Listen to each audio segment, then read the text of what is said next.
थोड़ा थोड़ा difficulty level बढ़ाते हैं, क्योंकि वैसे तो ये बहुत आसानी क्वेश्चंस बन रहे हैं।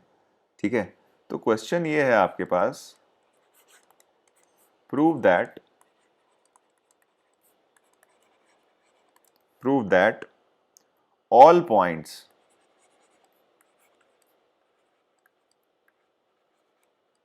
all points on curve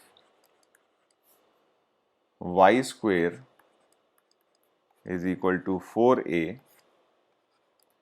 x plus a sin x by a, ठीक है, at which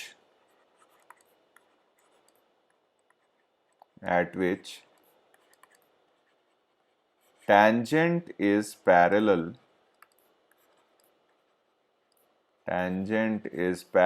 to, ठीक है, x axis, tangent is parallel to x axis lie on a parabola,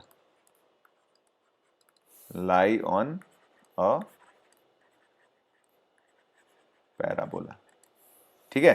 हमें प्रूव करना है कि ये जो कर्व दिया हुआ है उस पे, उन पॉइंट्स पे, prove that all points on the curve, जो जो पॉइंट्स जहां पे इस कर्व पे tangent parallel to x axis हो जाएगा, वो पॉइंट्स जो हैं वो किसी पैराबोला पे लाई करेंगे, हमें ये शो करना है। ठीक है, तो चलिए सॉल्व करते हैं इसको।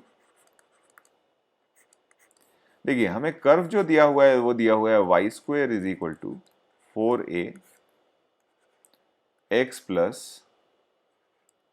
a sine x by a, ठीक है।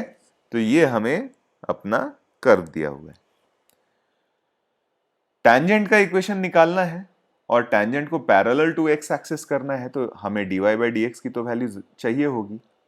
तो डिफरेंशिएट कर देते हैं, differentiate with respect to x, ठीक है। तो यहां से आपका हो जाएगा 2y dy by d x is equal to 4a plus, ठीक है, यहां से आप देखोगे तो ये बन जाएगा 4a स्क्वेयर, साइन का डिफरेंशिएशन हो गया cos x बाई a, और x बाई a का डिफरेंशिएशन हो गया 1 बाई a, ठीक है। तो इसकी वैल्यू हमारी होनी चाहिए 0, क्यों? क्योंकि हमारा dy बाई डी एक्स क्या है? 0 है, dy बाई डी एक्स 0 है। तो अगर हमने यहां से देखा तो ये हमारा बन गया, और इसको सिंप्लीफाई करेंगे तो एक a और एक a तो कट जाएगा। तो यहां से अगर हम देख रहे हैं तो cos of x by a की जो वैल्यू आ गई वो आ गई आपकी -1। cos of x by a की वैल्यू क्या आ गई? -1। तो अगर cos of x by a की वैल्यू -1 है तो इसके करस्पॉन्डिंग बताइए sine of x by a की वैल्यू क्या हो जाएगी? 0, क्योंकि cos की वैल्यू अगर -1 है तो साइन की वैल्यू हो जाती है √1 माइनस कॉस स्क्वायर, तो ये तो वैल्यू 0 आ गई। जैसे ही ये वैल्यू 0 आई, इसकी वैल्यू अगर हम वापस यहां सब्सटीट्यूट करेंगे, ठीक है, इसकी वैल्यू वापस जब हम यहां सब्सटीट्यूट करेंगे तो क्लियरली हमें जो इक्वेशन दिखेगी वो दिखेगी y square is equal to 4ax। अब ये बताओ कि ये तो x की वो वैल्यूज थी जिसके करस्पॉन्डिंग हमारे पास dy बाई डी एक्स हमारा क्या आया? 0 आया। और इन सारे करस्पॉन्डिंग वैल्यूज ऑफ x के, मतलब इन सारे x के करस्पॉन्डिंग वैल्यूज के इन सारे x के वैल्यूज को अगर हम वापस से इक्वेशन में पुट कर देते हैं तो हमें जो कर्व मिल जाता है वो क्या मिल जाता है? Y square is equal to 4ax। और ये बहुत अच्छी तरीके से हमें पता है कि ये क्या है? हमारा पैराबोला है। एक बार फिर से समझिए, हम क्या कर रहे हैं कि हमने कोई भी पॉइंट लिया, लेट अस से वेरिएबल पॉइंट है हमारा x, y, ठीक है, x, y हमने लिया, वहां पे हमने टैंजेंट का इक्वेशन को, टैंजेंट के स्लोप को कर दिया 0। तो जो करस्पॉन्डिंग इक्वेशन हमें x में मिला वो sine of x by a is equal to 0 मिला, ठीक है। तो यानी यहां से जितनी भी वैल्यूज ऑफ x हमें मिलेंगी उसके corresponding sine of x by a हमारा क्या हो जाएगा? 0। और इन वैल्यूज ऑफ x को अगर हम वापस से इक्वेशन में पुट करें तो उन वैल्यूज ऑफ x के करस्पॉन्डिंग जो कर्व हमें मिलेगा वो y square is equal to 4ax मिलेगा। यानी कहने का मतलब कि जो वैल्यूज इस इक्वेशन को सेटिस्फाई कर रही हैं वो क्लियरली इस इक्वेशन को जरूर सेटिस्फाई करेंगी, ठीक है। और इस इक्वेशन को अगर सेटिस्फाई करती हैं तो ये तो इक्वेशन हमारा पैराबोला है। यानी हम ये कह सकते हैं कि अगर हमारा tangent is parallel to x axis आया और उसके करस्पॉन्डिंग जो भी पॉइंट्स मिले वो सारे के सारे पॉइंट्स कहां पे लाई करेंगे, एक पैराबोला पे लाई करेंगे। एक और एग्जांपल लेते हैं। जितने एग्जांपल्स करेंगे उतनी अच्छी प्रैक्टिस हो जाएगी हमारी इस पूरे कॉन्सेप्ट की। तो एग्जांपल है हमारे पास कि equation of normal, the equation of normal, equation of normal to curve, curve आपको दिया हुआ है y is equal to 1 plus x to the power y and plus sine inverse of sine x square, sine square x, ठीक है, at x is equal to 0, ठीक है। At x is equal to 0 दे दिया, यानी obviously x is equal to 0 क्या है, हमारे कर्व पे लाई कर रहा है। तो सबसे पहले तो हम क्या कर लेते हैं कि x इज इक्वल टू 0 के करस्पॉन्डिंग y की वैल्यू क्या आ रही है ये निकाल लेते हैं।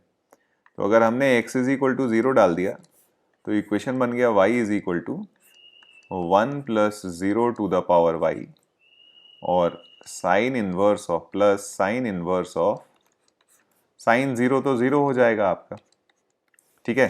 तो यानी क्लियरली यहां से आपको दिख रहा है कि ये वैल्यू 1 हो जाएगी, ये वैल्यू 0, तो ये y इज इक्वल टू 1 आ गया। तो देयरफॉर हमारा जो पॉइंट आ गया जहां पे टेंजेंट की बात करनी है वो पॉइंट है हमारा 0,1, ठीक है, 0,1 आ गया। अब हमें क्या करना है, स्लोप निकालना है टेंजेंट का। तो स्लोप निकालने के लिए हमें पूरे इस फंक्शन को क्या करना पड़ेगा, डिफरेंशिएट करना पड़ेगा, ठीक है। तो इस वाले पार्ट को तो हम लोग डिफरेंशिएट कर लेंगे। इस वाले पार्ट के लिए हम लोग क्या करते हैं कि सबसे पहले इसको हम मान लेते हैं v।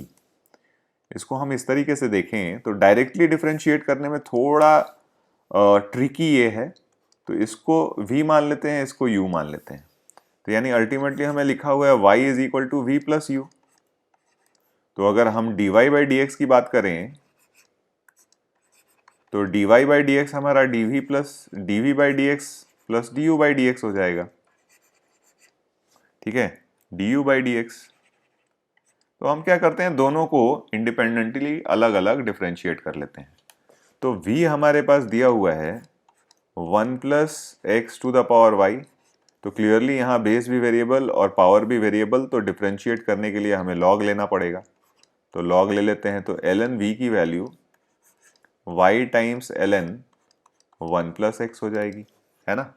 डिफरेंशिएट करते हैं, डिफरेंशिएट करेंगे तो ये हमारे पास 1 upon v dv by dx is equal to, यहां से बनेगा dy बाई dx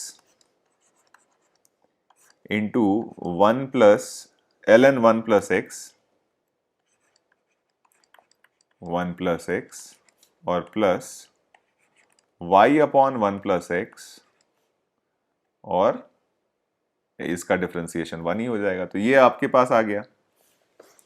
अब हमें क्या करना है, dv बाई dx की वैल्यू निकालनी है एट 0,1। तो वैल्यूज हम बाद में रखेंगे 0,1, यहाँ पे पहले सिंप्लीफाई कर लेते हैं। तो v इधर ले जाके मल्टीप्लाई करेंगे तो ये बन जाएगा 1 plus x to the power y, और अंदर में आपका बन गया dy by dx times ln of 1 plus x and plus y by 1 plus x, ठीक है।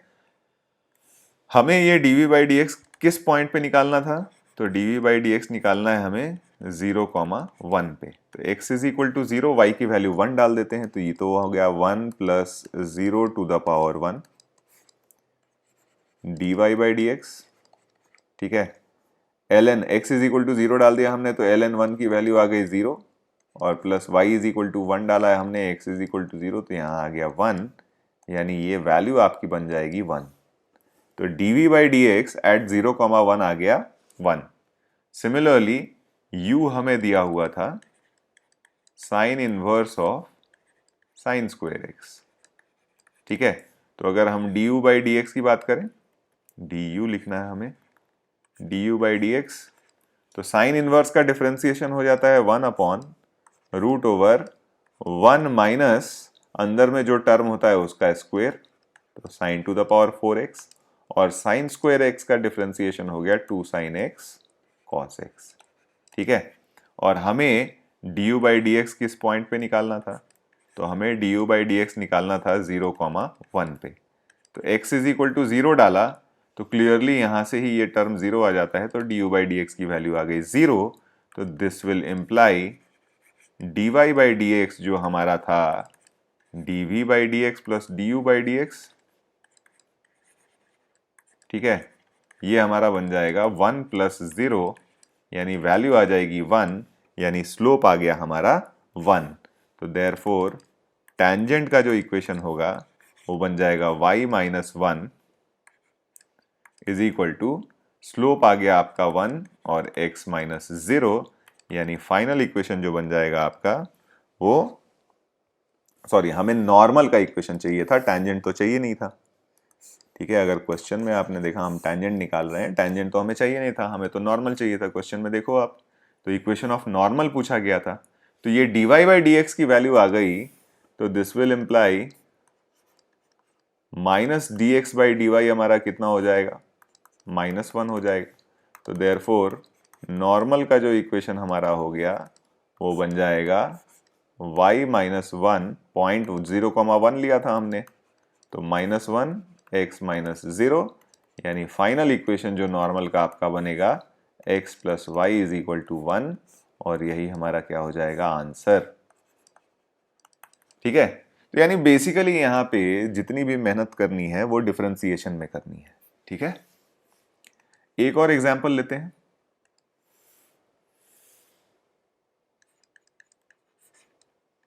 क्वेश्चन ये दिया हुआ है कि find the area of triangle, find the area of triangle formed by a tangent, formed by a tangent to curve,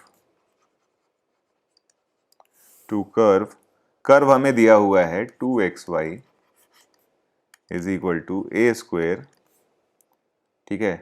find area of triangle formed by a tangent to curve 2xy is equal to a square and coordinate axis. Coordinate axis के साथ ये जो triangle बनेगा उसका area कितना होगा किसी भी एक टेंजेंट पे, वो हमें निकालना है। तो मतलब सिनेरियो कुछ ऐसा हुआ कि जैसे मान लीजिए ये आपका, सिंस हमें पता है कि ये रेक्टेंगुलर हाइपरबोला है, ठीक है, तो इसका ग्राफ जो हुआ होगा वो कुछ इस तरीके से हुआ होगा, और इधर भी कुछ ऐसा ही, ये ग्राफ कुछ ऐसा हुआ होगा।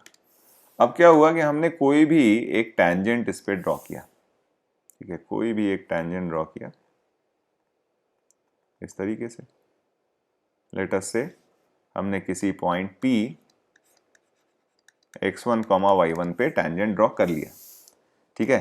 तो ये कोऑर्डिनेट एक्सिस से जो एरिया बन रहा है, कोऑर्डिनेट एक्सिस से जो हमारा एरिया बन रहा है उस एरिया की वैल्यू निकालनी है। और एरिया कौन सा बन रहा है अगर ध्यान से देखो आप, तो ये जो एरिया है इसको मैं शेड करके आपको दिखा देता हूँ, ये कौन सा एरिया है जिस एरिया की हम बात कर रहे हैं। तो हम इस वाले एरिया की बात कर रहे हैं,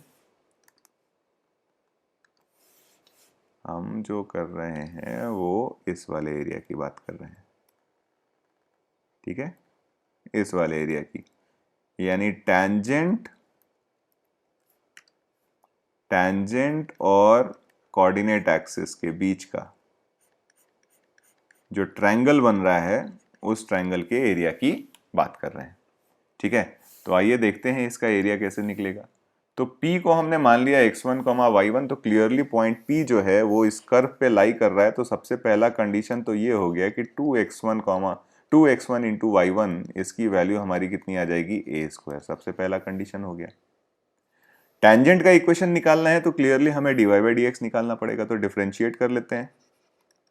differentiate 2xy minus a² is equal to 0 with respect to x। तो हमारे पास बन जाएगा 2y plus 2x dy by dx is equal to 0। तो क्लियरली हमने यहाँ से देखा अगर, तो dy बाई dx की जो वैल्यू आ जाएगी वो माइनस y अपॉन x। हमें dy by dx at p चाहिए था, तो dy by dx eight x1, y1 ये हमारा हो गया माइनस y1 बाई x1। ठीक है, अब यहां से अगर हमने टेंजेंट का इक्वेशन लिखा तो टेंजेंट का इक्वेशन हो जाएगा y minus y1 is equal to minus y1 by x1 x minus x1। थोड़ा रीअरेंज करके लिख लेते हैं, तो y1 को इधर लाके डिवाइड कर देते हैं, तो ये बन जाएगा y बाई y1